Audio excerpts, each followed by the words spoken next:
Hello friends, welcome back my YouTube channel Diksha Pathshala. आज की इस वीडियो में हम लोग क्वेश्चन नंबर 196 से पढ़ना स्टार्ट करेंगे। फ्रेंड्स, ये सारे questions railway NTPC, SSC CGL, MTS आदि एग्ज़ामों के लिए काफ़ी इंपॉर्टेंट है, तो इसे हम डिटेल से पढ़ेंगे तथा इसके बारे में सीखेंगे। तो अगर अभी तक आपने हमारे चैनल को सब्सक्राइब नहीं किया है तो इसे सब्सक्राइब कीजिए, साथ में बेल आइकन को भी प्रेस कीजिए, जिससे कि हमारे द्वारा कोई भी वीडियो अपलोड किया जाए तो उसका नोटिफिकेशन आप तक सबसे पहले पहुंच सके। चलिए हम लोग अपने प्रश्न की तरफ चलते हैं। आज के इस वीडियो का जो हमारा पहला क्वेश्चन है वो है, अस्थियों में कैल्शियम की मात्रा किस टेस्ट द्वारा पता की जाती है? तो अस्थियों में कैल्शियम की मात्रा बीएमडी टेस्ट के द्वारा पता की जाती है। ठीक है ना। इस प्रकार से जो हमारा सी वाला ऑप्शन है वो सही हो जाएगा। हम लोग पहला ऑप्शन यानी कि ईसीजी टेस्ट क्या है, दूसरा ऑप्शन ईईजी टेस्ट क्या है और तीसरा जो है बीएमडी टेस्ट, इन सभी के बारे में जान लेते हैं। ठीक है, तो पहला ऑप्शन हमारा जो है ईसीजी टेस्ट, ये क्या है? इसका फुल फॉर्म होता है इलेक्ट्रोकार्डियोग्राम। ठीक है ना। इस टेस्ट का प्रयोग हृदय को चेक करने के लिए होता है। दूसरे की अगर हम लोग बात करें यानी कि ईईजी के बारे में, तो इसका फुल फॉर्म होता है इलेक्ट्रोएन्सेफेलोग्राम, या मस्तिष्क के लिए होता है। ठीक है ना। तीसरा जो है उसको हम लोग देख लेते हैं। यहाँ पे तीसरा जो हमारा है उसका फुल फॉर्म है बोन मिनरल डेंसिटी, यानी कि बीएमडी का फुल फॉर्म होता है बोन मिनरल डेंसिटी। क्योंकि यहाँ पे हम लोग ध्यान देंगे, हमारा जो क्वेश्चन है वो अस्थियों के बारे में है। ठीक है ना। यहाँ पर अस्थियों या हड्डियों की बात हुई है। एग्ज़ाम में अक्सर पूछा क्या जाता है, इसको हम लोग ध्यान से देख लेते हैं। एग्ज़ाम में पूछेगा विज्ञान के क्षेत्र में, किसके क्षेत्र में? विज्ञान के क्षेत्र में अस्थियों के अध्ययन को क्या कहा जाता है? तो हम लोग बताएंगे विज्ञान के क्षेत्र में अस्थियों के अध्ययन को ऑस्टियोलॉजी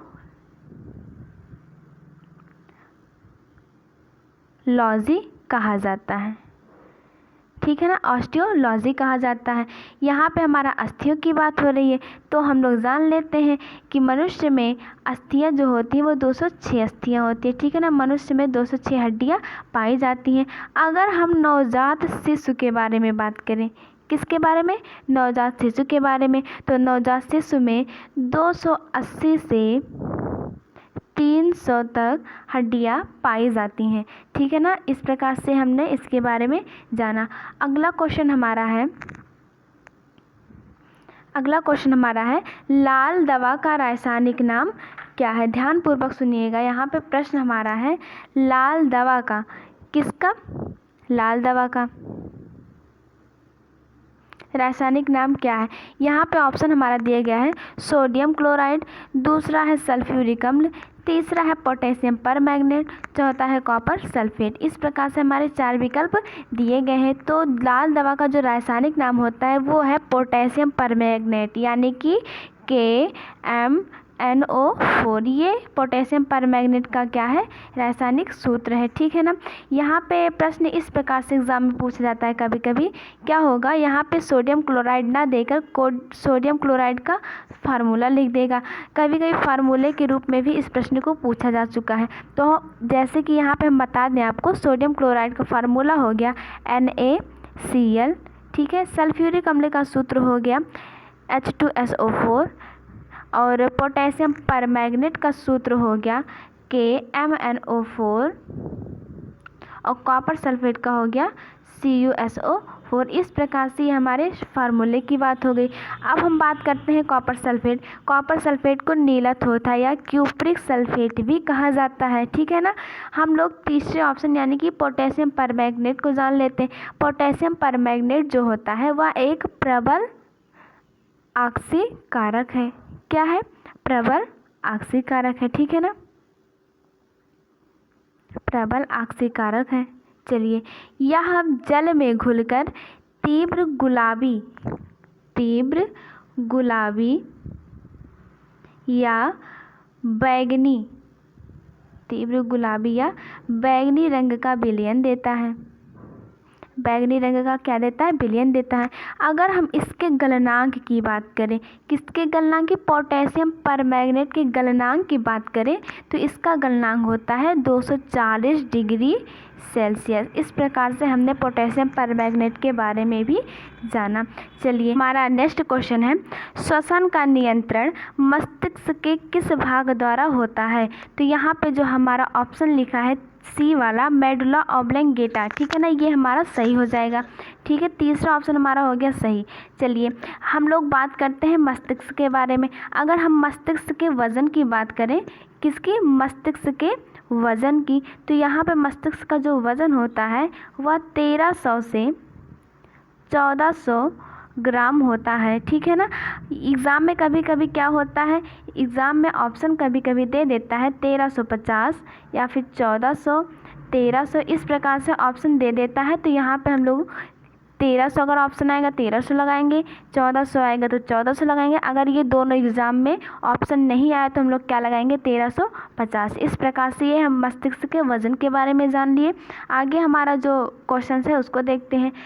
नेक्स्ट क्वेश्चन हमारा है, डायनेमो किस ऊर्जा को किस ऊर्जा में परिवर्तित करता है। ठीक है, तो जो डायनेमो होता है वह यांत्रिक ऊर्जा को विद्युत ऊर्जा में क्या करता है, परिवर्तित करता है। तो हमारा जो तीसरा ऑप्शन है वो क्या हो जाएगा, सही हो जाएगा।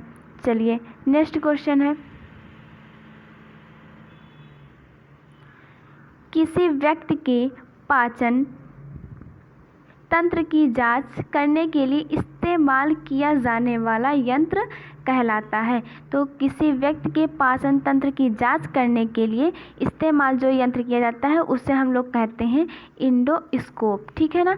हमारा जो चौथा आसन यानी कि जो डी वाला ऑप्शन है वो क्या हो जाएगा, सही हो जाएगा। अब हम बात कर लेते हैं इंडोस्कोप के बारे में। इंडोस्कोप का मतलब इसका उपयोग शरीर के आंतरिक, इसका उपयोग कब, शरीर के आंतरिक अंगों की जांच करने के लिए किया जाता है। इस प्रकार से हमने इसको जाना। अब हम बात कर लेते हैं पहले ऑप्शन ओसिलोस्कोप के बारे में। ठीक है ना। ओसिलोस्कोप के बारे में अगर बात करें तो यह एक इलेक्ट्रॉनिक क्या होता है, उपकरण होता है। इलेक्ट्रॉनिक उपकरण है,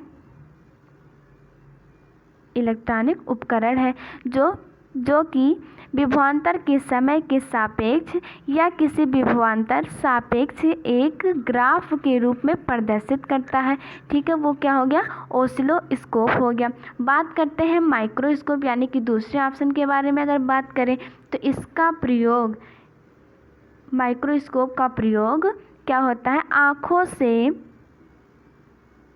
ध्यान से सुनिएगा, आँखों से ना दिखने योग्य, आँखों से ना दिखने योग्य सूक्ष्म वस्तुओं को देखने के लिए प्रयोग किया जाता है। किसका, माइक्रोस्कोप का। ठीक है ना। अब हम बात कर लेते हैं रेडियोग्राफ के बारे में। रेडियोग्राफ या चिकित्सा विभाग में, यह चिकित्सा, यह क्या होता है, चिकित्सा विभाग में यानी एक्सरे के रूप में प्रयोग किया जाता है। ठीक है ना। चलिए हमारा अगला क्वेश्चन है, हमारा दंतवल्क किसका बना होता है। तो हमारा दंतवल्क कैल्शियम फास्फेट का बना होता है, यानी कि जो हमारा पहला ऑप्शन है वो क्या हो जाएगा, सही हो जाएगा। बात कर लेते हैं दंतवल्क के बारे में। दंतवल्क यानी इनेमल का। ठीक है, इनेमल का पीएच मान 5.5 से कम होने पर दांतों का क्षय होना यानी कि दांतों का गिरना क्या होता है, प्रारंभ हो जाता है। कहने का तात्पर्य यह है कि जब इनेमल का पीएच मान क्या होगा, 5.5 से अगर कम होगा तो दांतों का गिरना क्या होता है, प्रारंभ हो जाता है। चलिए अगले क्वेश्चन की बात करें।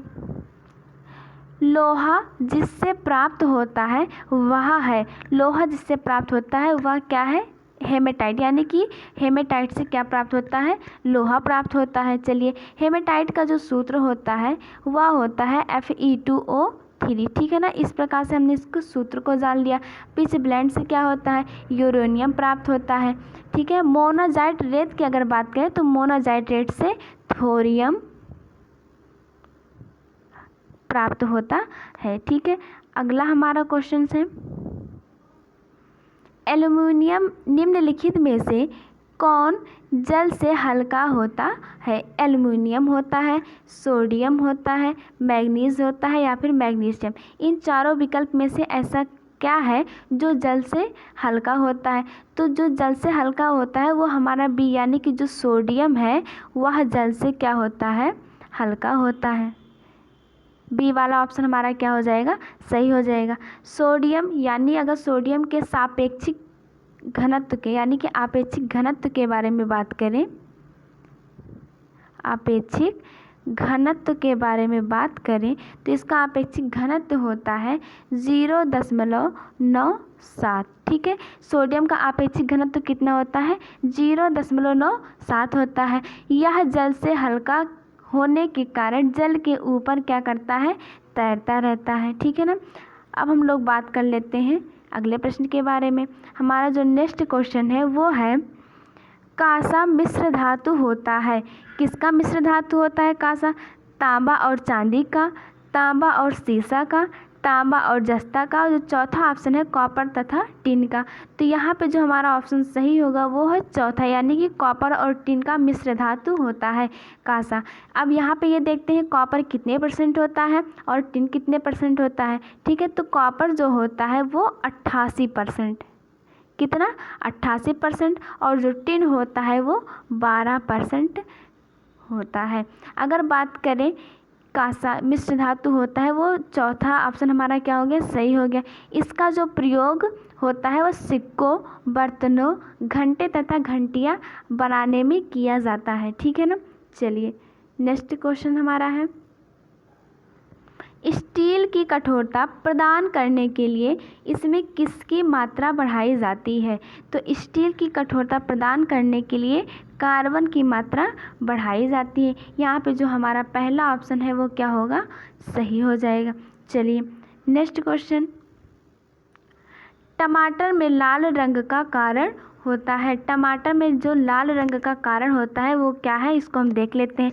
पहला ऑप्शन हमारा दिया गया है लाइकोपीन, दूसरा दिया गया है ज़ैंथोफिल, तीसरा दिया गया है कैप्सेसिन, और जो चौथा दिया गया है वो इनमें से कोई नहीं। तो हमारा जो कारण यानी कि टमाटर में लाल रंग का जो कारण होता है वो लाइकोपीन, यानी कि जो पहला ऑप्शन है वो क्या हो जाएगा? सही हो जाएगा। चलिए नेक्स्ट क्वेश्चन, गन मेटल मिश्र धातु होता है। गन मेटल जो मिश्र धातु किसका मिश्र धातु है? चलिए देखते हैं। पहला है कॉपर तथा जिंक का, दूसरा है जिंक तथा टिन का, तीसरा ऑप्शन है कॉपर, टिन तथा जिंक का, और जो चौथा ऑप्शन है वो कोई नहीं है। यहाँ पे अगर हम बात करें गन मेटल मिश्र धातु होता है तो हमारा जो तीसरा ऑप्शन है वो सही हो जाएगा, यानी कि गन मेटल मिश्र धातु कॉपर, टिन तथा जिंक का होता है। यहाँ पे हम बात कर लेते हैं कॉपर, टिन तथा जिंक जो है वह कितने कितने मात्रा में मिला होता है। कॉपर बराबर अगर हम बात करें तो वह 88% होता है। ठीक है, टिन की अगर बात करें, टिन को एसएन से लिखते हैं, इसकी बात करें तो यह 10% होता है। ठीक है, अगर हम जिंक की बात करें तो जिंक 2% होता है। इस प्रकार से इसकी मात्रा होती है। ठीक है, नेक्स्ट क्वेश्चन, सिलिका ब्रांच मिश्र धातु है। सिलिका ब्रांच जो मिश्र धातु है वह है कॉपर, टिन तथा सिलिकॉन का, यानी कि जो पहला ऑप्शन है वो सही हो जाएगा। कॉपर जो होता है वह हमारा 97% होता है।